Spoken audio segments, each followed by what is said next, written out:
Hello everyone, a very good afternoon and welcome to Bivaswan Educational Foundation. So in today's class we are going to do SSC practice series set number 8. So let's start.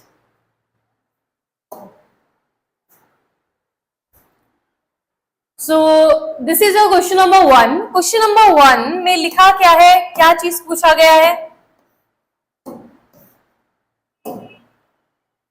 ये जो questions है होंगे आपके, ये error detection के questions है। Error detection के कुछ क्वेश्चंस है, तो चलिए पहले एरर डिटेक्शन को डील करते हैं।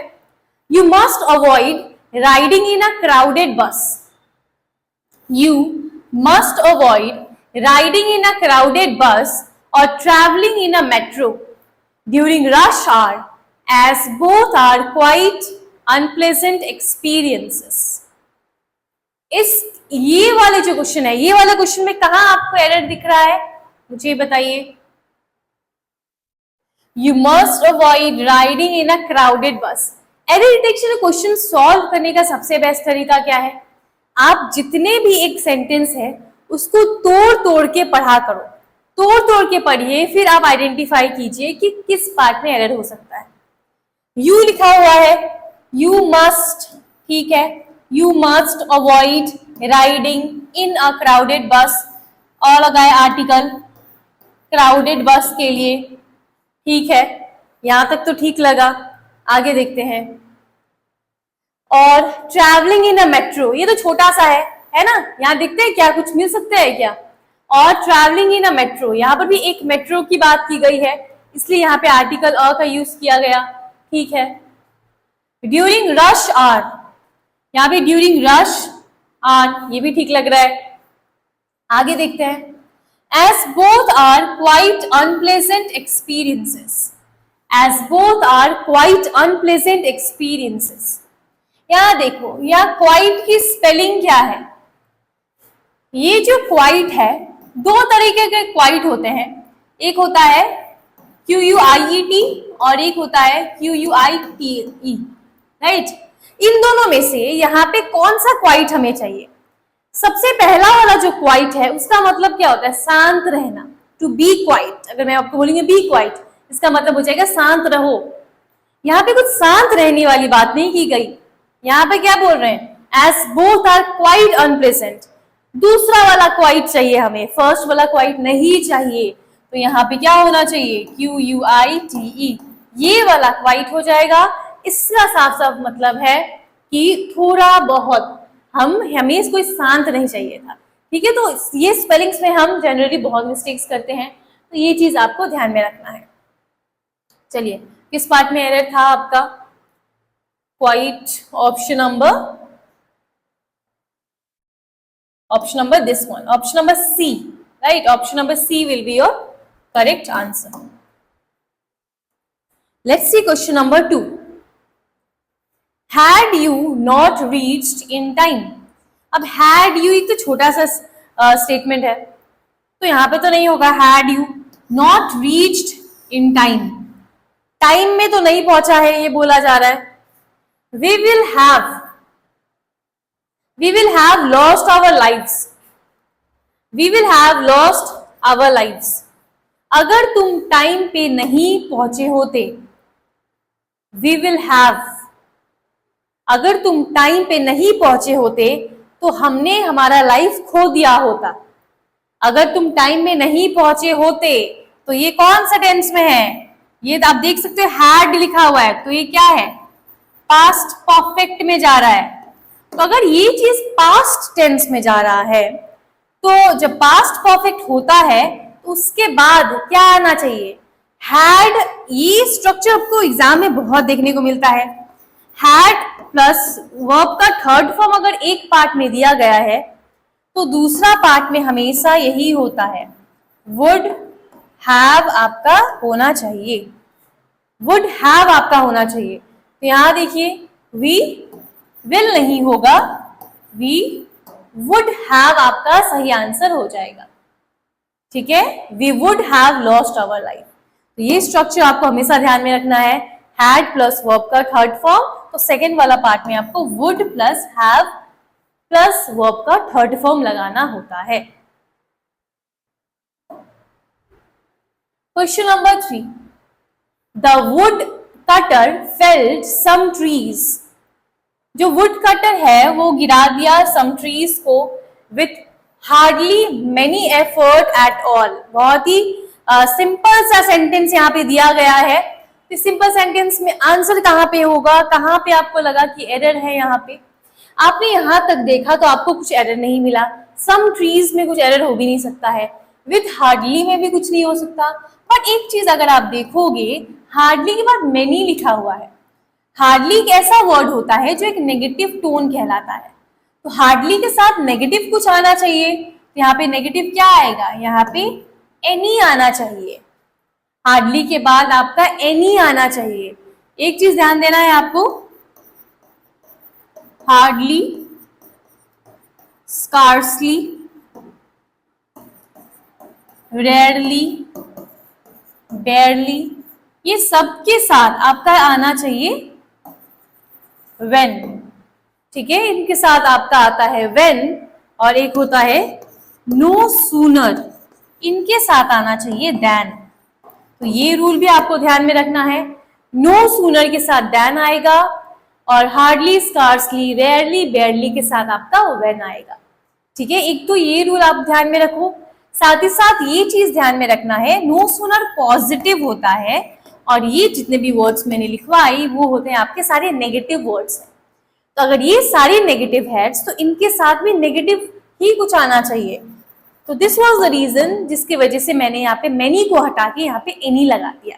ठीक है, मैनी तो बहुत सारे हो गए, तो वो तो पॉजिटिव हो गया, इसलिए बहुत सारे नहीं, बहुत कम, ना के बराबर, कोई भी, वो सब वर्ड यहाँ पे होने चाहिए। यहाँ पे एनी हो जाएगा। Question number 4, the river appears to have got its name from the town nearby. The river appears to have got its name from the town. अब देखो, द रिवर लिखा है, मतलब स्पेसिफिकली वही रिवर के बारे में बोला गया। सिंगुलर है रिवर, तो सिंगुलर है तो वर्ब भी क्या आना चाहिए? सिंगुलर आना चाहिए, तो वर्ब भी सिंगुलर है, सही है। टू के बाद हैव लगा दिया गया है, कहीं ना कहीं ठीक है, क्योंकि टू के बाद वर्ब का फर्स्ट फॉर्म आता है, तो वो भी सही है। गॉट इट्स नेम, ये जो इट्स है वो किसके लिए है? वो रिवर के लिए है। तो रिवर नॉन लिविंग थिंग है, क्योंकि इसका तो हमें जेंडर भी नहीं पता, तो हम क्या बोल देंगे? इट्स बोलेंगे, ये भी सही है। From the town near by, जो नजदीकी टाउन है उसके सामने, तो ये भी ठीक है। तो यहाँ पे कहीं भी एरर तो मुझे दिखा नहीं, तो यहाँ पे कोई भी एरर नहीं है। Answer will be option number B, no error, कोई भी एरर नहीं है इस बात में। ठीक है,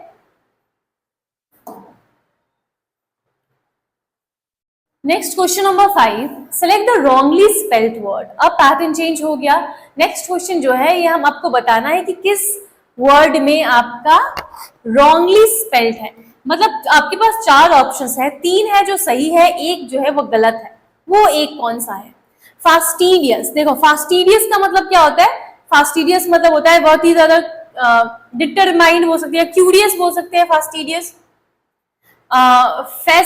फैक्सिमिली, ठीक है, ये भी आपका सही है। फैसिनेटेड, अब यहाँ पे फैसिनेटेड देखिए, फैसिनेटेड का स्पेलिंग क्या होना चाहिए? यहाँ पे फैसिनेटेड की स्पेलिंग फिर क्या हो जाएगा?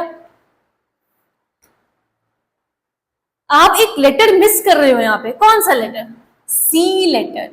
यहाँ पे क्या होना चाहिए? यहाँ पे सी मिसिंग है, राइट? तो फैसिनेटेड की स्पेलिंग क्या हो जाएगा? FAS, सी यहाँ पे मिसिंग है। फैशन भी सही है, तो ये option number C will be correct. Indicate, innovate, invite, inundate. अब देखो, इंडिकेट सही है, इनोवेट भी सही है, इनवाइट भी सही है। ऑप्शन नंबर डी की तरफ देखियो, इनंडेट, यहाँ पे ये आपका सही स्पेलिंग होगा। इनंडेट का सिंगल एन होता है। Next, पपिटेर, puppies. पपिटेर मतलब होता है जो पपीज की देखभाल करते हैं। पैरापेट, पैरिकीट्स। यहाँ पे देखिए पपिटेर स्पेलिंग इज अलग, क्योंकि यहाँ पे देखो पपीज का स्पेलिंग क्या होता है? डबल पी, तो यहाँ पर भी डबल पी होना चाहिए, तो यहाँ पे आपका था error. Question number 8, election, alleviation, elementary, olfactory, so all this is correct, this one is incorrect। यहाँ पे elevation क्या होना चाहिए? एलिवेशन, ये स्पेलिंग होना चाहिए एलिवेशन का, राइट। यहाँ पे एस नहीं होगा, टी हो जाना चाहिए। चलिए आगे देखते हैं। अगर क्वेश्चन नंबर 9 की तरफ देखोगे, 9 बहुत ज्यादा आसान हो गया आपके लिए। इंक्विसिटिव, इंक्विसिटिव मतलब ये बहुत इंपॉर्टेंट वर्ड है कहीं ना कहीं। इंक्विसिटिव का मतलब होता है one who is very inquisitive to know something, बहुत ज्यादा ईगर है, क्यूरियस है कोई चीज जानने के लिए। अगर आप बहुत ज्यादा इंक्विसिटिव हो, मतलब आप बहुत ज्यादा जानना चाहते हो कोई चीज के बारे में, सबको इंक्विसिटिव होना चाहिए। इनहेरेंट, इंस्टीट्यूशन, ये क्या है, यहाँ पे तो इंस्टीट्यूशन होना चाहिए, तो ये आपका सही आंसर होगा इंस्टीट्यूशन। इनविटेशन सही है। Question number 10, apartheid, appearance, appropriate, apparent. अब देख, अप्रोप्रिएट में डबल पी दोनों जगह नहीं आता है, एक जगह डबल पी आता है, एक जगह आपका सिंगल पी आता है, ठीक है। चलिए देखते हैं question number 11, their prestige and glory spread far and wide. अब ये है आपका पैराजंबल। पैराजंबल में आपको मैंने तरीका बताया है किस तरह सॉल्व किया जाता है। सबसे पहले आप देखोगे ऑप्शंस की तरफ, जो सिमिलर है उसके उठाइए, B A D C, B C D A, इन दोनों में से कुछ ना कुछ आपका आंसर होना चाहिए, ठीक है। चलो देखते हैं, बी से स्टार्ट करते हैं फिर। The first Olympics were held at Olympia in Greece in 776 BC। तो यहाँ पे बात किया गया जो पहला ओलंपिक है वो कब हुआ था। पहले इसको करते हैं। Their prestige, उनका जो प्रेस्टीज है, and glory spread far and wide, किनका, किनके बारे में बोला जा रहा है। देयर प्रेस्टीज, ये जो प्रोनाउन है, इसका नाउन कहाँ है, क्या इसका नाउन आपको फर्स्ट में दिखा, इसका नाउन तो हमें दिखा ही नहीं।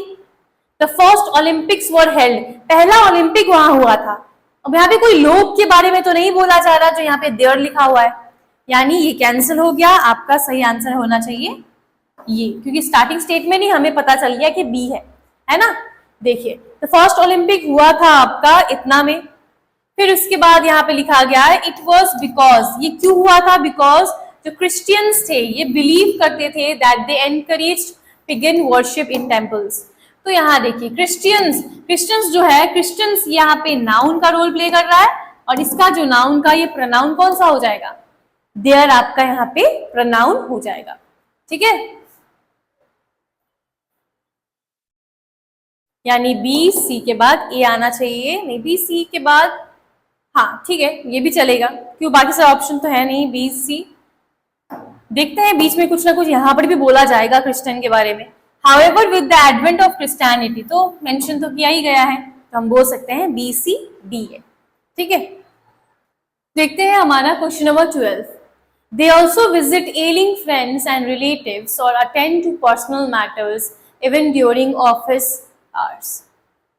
Once in office, they receive friends and relatives who call them anytime without prior appointments. We can frequently find a large number of people sitting here and there and doing nothing.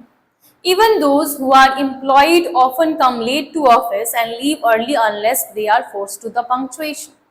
अब यहाँ देखिए, आप क्या इसको समझ में आएगा, दे कौन है यहाँ पे, आपको तो समझ में नहीं आ रहा दे से, तो इसको कैंसिल कर दिए, स्टार्टिंग स्टेटमेंट नहीं हो सकता। वंस इन ऑफिस दे, फिर से दे आ गया, ये भी प्रोनाउन हो गया, हमें तो नाउन चाहिए, कैंसिल कर दो। We can frequently find a large number of people sitting here and there and doing nothing, हो सकता है starting statement. Even those who are employed often come late to office and leave early unless they are forced to a punctuation, ये भी हो सकता है starting statement. अगर मैं इसको स्टार्टिंग स्टेटमेंट लेती हूँ, even those who are employed often come late to office and leave early unless they are forced to a punctuation, तो उसके बाद सी आना चाहिए। We can frequently find a large number of people sitting here and there and doing nothing, okay. They also visit ailing friends and relatives or to attend personal matters and even during office hours. Once in office, they receive friends and relatives who call them anytime without prior appointment. होगा क्या DCA भी? लग रहा है ऐसे DCA भी हो सकता है.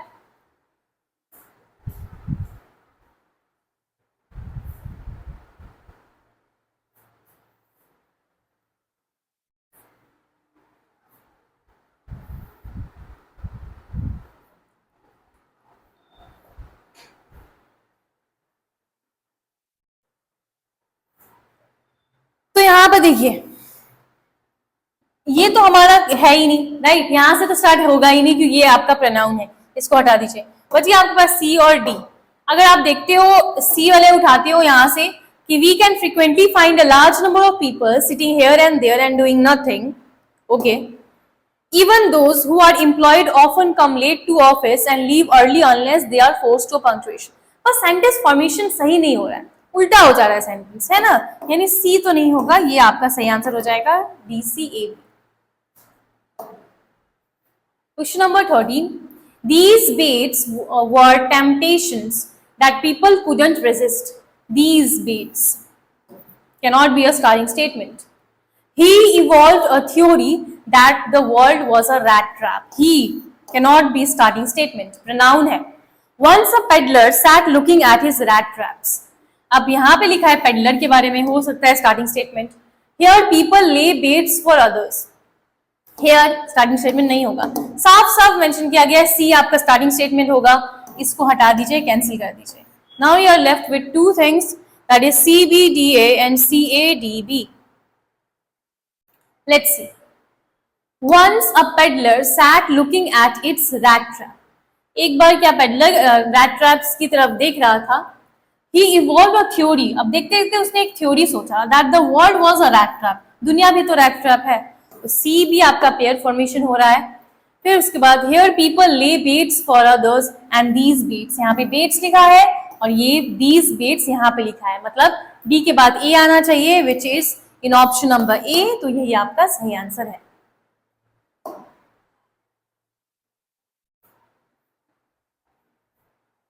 Question number 14. While the long thin ones are most common, there are many other varieties. While cannot be starting statement. Noodles are the staple food in many cultures across the world. हो सकता है starting statement. They are then served with a sauce or in soup. They cannot be starting statement. However तो हो ही नहीं सकता. तो B आपका starting statement होगा. सब में बी दिया गया है तो इसमें कुछ एलिमिनेट नहीं कर सकते, यहीं से स्टार्टिंग स्टेटमेंट होगा. Noodles are the staple food in many cultures across the world. अब ये जो दे होगा क्या होगा, यही होगा दे. तो बी सी कहीं है, बी सी यहाँ है और यहाँ पे देखते हैं. They are then served with a sauce or in soup. While the long thin ones are most common, there are many other varieties. However, all varieties are usually cooked in boiling water. अगर हम ऐसे बोलते हैं ए के बाद D आएगा तो या फिर हम ए भी ट्राई कर सकते हैं, राइट? एक बार ये देखते हैं. नूडल्स जो है स्टेपल फूड है across all over the world. They are then serve with a sauce और इन अ सूप. इसको यहाँ से सर्व किया जाता है. फिर उसके बाद है यहाँ पे D. However all varieties are usually cooked in boiling water while the long thin ones are most common. There are many other varieties. यहाँ पे ऑल वैरायटीज बोला है और यहाँ पे अदर वैरायटीज बोला है, मतलब D option number will be correct. ये आपका सही आंसर होना चाहिए. चलिए आते हैं हम लास्ट क्वेश्चन पे. I found he was an old sailor and knew all the seafaring man in Bristol. I नहीं हो सकता. So I engaged him on the spot to be the ship's cook but he proved to be much more. He had lost his health ashore and wanted a berth as cook to get to the sea again. I was standing on the dock when by accident I fell in talk with a stranger. ये हम starting statement कर सकते हैं क्योंकि आप देखो यहाँ पे I was standing on the dock. में जब डॉक में खड़ा था तब एक्सीडेंटली मुझे एक स्ट्रेंजर मिला. तो डी आपका स्टार्टिंग स्टेटमेंट हो सकता है. स्ट्रेंजर मिला. I found he was an old sailor. अब यहाँ पे नाउन के बाद प्रोनाउन है, बी के बाद ए आ सकता है. He was an old sailor, ये पुराना सेलर था. And knew all the seafaring men in Bristol, वो सबको जानता था वहां पे. He had lost his health, क्योंकि वो बूढ़ा हो गया था. Ashore and wanted a berth as to cook to, और उसे एक बर्थ चाहिए था ताकि उनके लिए कुक कर सके, to get the sea again. So I engaged him, so मैंने engage किया उसके, the spot to be the ship's cook, but he proved to be much more. Yes, तो definitely option number B will be your correct answer. तो ये रहा आपके 15 questions. हमने अलग अलग 5 क्वेश्चंस हमने जो करे हैं, अलग अलग पैटर्न ऑफ क्वेश्चन सॉल्व किए हैं. उसी तरह हमारा जो नेक्स्ट क्लास होगा सेट 9 में मिलते हैं. तो टिल देन आप इस चीज को रिवाइज कर सकते हैं. Thank you so much.